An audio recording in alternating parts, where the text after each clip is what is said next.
අයිබෝවන් රෝයිෂා රිසෝට් ආයුර්වේද වෛද්‍ය මධ්‍යස්ථානය. ඉතින් ඔන්න අද දවසේ අපි වැඩසටහන සම්බන්ධී කරගන්නේ කොළඹ විශ්වවිද්‍යාලයේ උපාධිධාරී ආයුර්වේද වෛද්‍ය සුරේෂ් රාජපක්ෂ වෛද්‍යතුමා තමයි අද අපි වැඩසටහන සම්බන්ධී කරගන්නේ.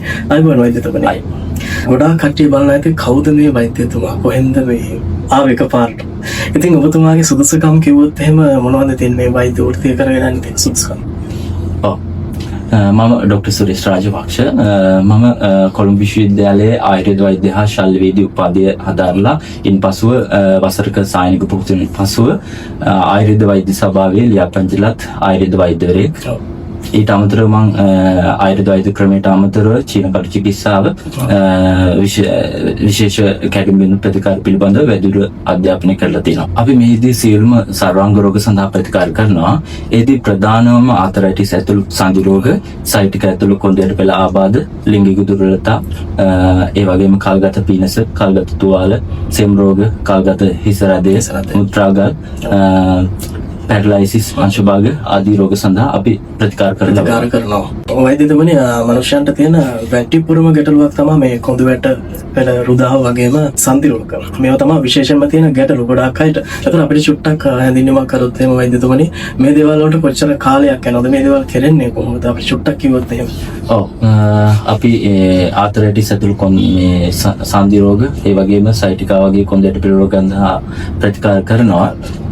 ඒකෙදී අපි සන්ධි රෝගවල පවතින කාලය අනුව රෝගියා සුවෙන්න යන කාලය වෙනස් වෙනවා. රෝගියාගේ රෝග බලය සහ රෝගියාගේ තත්ත්වය අනුව ඒක අපිට හරියටම කියන්න බෑ කාලේ කොයි වගේ කාලයක් කියන එක. හැබැයි අපි අර කපින් ප්‍රතිකාර, කටු චිකිත්සා ප්‍රතිකාර ආදී යොදා ගන්න නිසා අපි ඉක්මන් සුවයක් අපි රෝගීන්ට ලබා දෙනවා.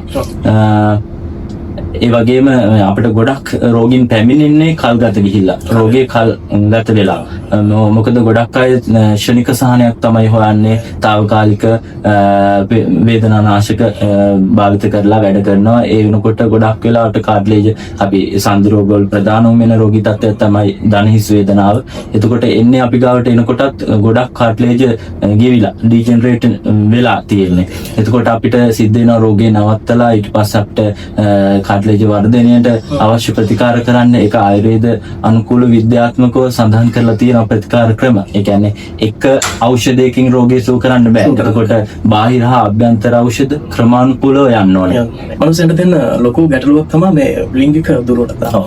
ලිංගික දුර්වලතාවවලදී සාමාන්‍යයෙන් මම මුලින්ම ගත්තොත් එම මේකෙදී එක එක කොටස් තියෙනවා. ශික්ක පෝෂණය, ප්‍රාණ වීම, ප්‍රාණෝත්පාදේ නැතිකම. මෙන්න මේ දේවල් හැම දෙයකටම ඔබතුමා වෛද්‍ය ප්‍රතිකාර කරනවද? ඔව්. ඒ සියලුම අවස්ථාවන් සඳහා අපි ක්‍රමානුකූල ප්‍රතිකාර කරනවා.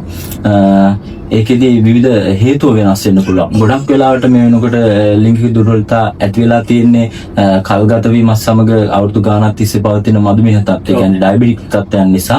ඒදී අපි ඒ ඩයබටිස් තත්ත්වයන් සඳහා ප්‍රතිකාර කරන අතරේ තමයි අපි ඒ අර ඇති වුණු මේ අතුරු ආබාධ සඳහා ප්‍රතිකාර කරන්නේ. ක්‍රමානුකූල ප්‍රතිකාරකින් අපිට ඒ අවස්ථාවන් සඳහා හොඳ විසඳුම් ලබා දෙන්න පුළුවන්. ඒ සඳහා හොඳ ප්‍රතිකාර ක්‍රමයක් කටු චිකිත්සාව තුලත් තියෙනවා. අපි ආයුර්වේද අභ්‍යන්තර ඖෂධත් එක්ක කටු චිකිත්සා ප්‍රතිකාර කරනවා ඒ සඳහා. එතකොට මෙතෙන්ට කෙනෙක් එන්නම අවශ්‍යද? මේ ප්‍රතිකාරයට එන්නම අවශ්‍යද? මම නැත්තම් සාමාන්‍යයෙන් අපි දුර බැහැර ඉන්න කෙනෙක් නම් ඒක නාර බේතේ යවන්න පුළුවන්කමක් තියෙනවද කොහොමද? අපි අනිවාර්යෙන් අපි පළමු අවස්ථාවේදී අපි රෝගියා පරීක්ෂා කරන්න ඕනේ. දුර බැහැර ආවත් අපි මුල් අවස්ථාවේදී රෝගියා පරීක්ෂා කරලා තමා ප්‍රතිකාර නියම කරන්නේ. ඉන් පසුව අපිට ඇතම අවස්ථාවල රෝගියාට ඖෂධ, පූර්ය ආහාර ඖෂධ ලබා දීමේ පහසුකම් සපයන්න පුළුවන්. ඒත් මුලින් අපි හොඳ අධ්‍යයනයක් කරන්න ඕන රෝගියාගේ රෝගී තත්ත්වයකට හේතුව මොකක්ද කියන එක අවබෝධ කරගෙන තමයි ප්‍රතිකාරය ඉදිරියට යන්න ඕනේ. වෛද්‍යතුමනි, දැන් ගෙවන කාලවකවානුවත් එක්ක ගොඩාක් මනුස්ස කාර්ය බහුලයි. මේ අතුලාන්තයේදී දැන් සාමාන්‍යයෙන් ආයුර්වේද පැත්තට මනුස්සව ගොඩාක් දුරට එනවා අඩුයි. මොකද හේතුව බේත් සම්බන්ධ කියනවා, බේත් ගන්න කියනවා, ආරෙන් බේත් හොයන්න ඕනේ, මෙහෙන් හොයන්න ඕනේ. ඒ දේවල් වලට අතර මනුස්සයන්ට වෙලාවක් නැහැ. ඉතින් මේ වගේ දේවල් වලට ඔබතුමා ගාව තියෙන විසඳුම් මොනවද මේව ගත්තා? අපි ගොඩක් රෝග සඳහා ප්‍රතිකාර කරනකොට අපි යොදාගන්නේ කෂාය වර්ග අපි තම්බන්න දෙන්නේ නැහැ. ගොඩක්ම අපි ඉන්දියාවෙන් ආනයනය කරන කෂාය පෙති වර්ග තමයි භාවිත කරන්නේ, සහ වෙනත් ටැබ්ලට් වර්ග සහ ගුලි වර්ග, කල්ක, චූර්ණ අපි සියලුම නිමි ඖෂධ ලබා දෙනවා. රෝගීන්ට ඖෂධ ගෙදරින් හොයාගෙන තම්බලා මේ බිසි ලයිෆ් එකත් එක්ක කරගන්න අමාරු නිසා අපි ගොඩක්ම කෂාය වුණත් පෙති වර්ග වලින් තමයි ප්‍රතිකාර කරන්නේ. ඒ වගේ වෛද්‍යතුමනි තවත් තියෙන විශේෂ ගැටලුවක් තමයි මේ දද කුෂ්ඨ වගේම බඩපපුව දැවිලා තද හිසේ අමාරු මේ දේවල් වලට තියෙනවද ප්‍රතිකාර? අපිට චුට්ටක් හඳුන්වන්නොත් සමහර විට දන්නේ නැතුව ඇති ගොඩක් අය මේවට ආයුර්වේදයෙන් තියනවා කියලා. ඔව් අනිවාර්යෙන් ගොඩක් චර්ම රෝග සඳහා මේ සාර්ථක ප්‍රතිකාර තියෙනවා. අපි රෝගය සම්පූර්ණයෙන්ම තුරන් කරලා දාන්න අවශ්‍ය ප්‍රතිකාර ආයුර්වේදය තුළ මේ තියෙනවා.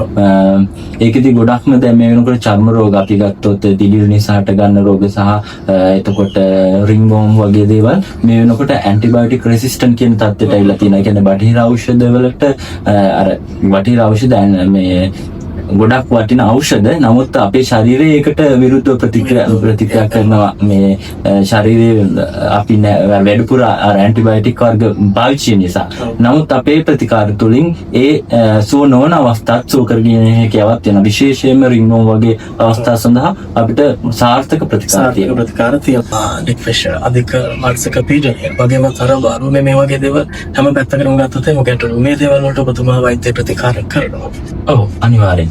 අපි ඒ සඳහා ගොඩක්ම ආයුර්වේදයේ සඳහන් පංචකර්ම ප්‍රතිකාර සහ පූර්ව කර්ම යොදා ගන්නවා. ස්නේහසීද තෛලාභ්‍යංග ඒ සමග අපි කතා කරොත් අධික තරබාරු සඳහා සමහර තෛල වර්ග සමග මිශ්‍ර කරනවා. සමහර චූර්ණ වර්ග මිශ්‍ර කරලා මුල් බොඩි එකේම ඇප්ලයි කරලා ඊට පස්සේ අපි ස්ටීම් ඒ කියන්නේ සේද කුටි වලට දාලා සේද කුටි ප්‍රතිකාර ස්ටීම් බොක්ස් ප්‍රතිකාර සිදු කරන ලබනවා. ඒ වගේම මෙන්ටල් ස්ට්‍රෙස් එක මානසික ආතතිය කතා කරොත් ඒකෙදි අපි විශේෂයෙන්ම ශිරෝධාර ප්‍රතිකාර ආදී මේ සිදු කරනවා. ඒ මගින් විශාල සහනයක් රෝගීන්ට ලබා ගන්න පුළුවන්. අපි රෝග සඳහා පවණක් නෙමෙයි වෙල්නස් ප්‍රතිකාර කියන්නේ රෝග වලින් වැළකීම සඳහා ප්‍රතිකාර සිදු කරන ලබනවා.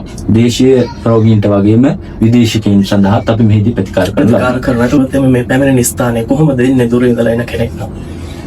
ඔව් මේ ස්ථානයේ තියෙන ඉතාම සුන්දර ප්‍රදේශයක අපි දන්නවා අපිටන් ප්‍රදේශයේ අපිට හම්බෙන නොරොච්චෝලේ අපිට තියෙන ඉලන්තඩිය පාර කියලා බීච් එකට එන්න තියෙන ලස්සන මාවත.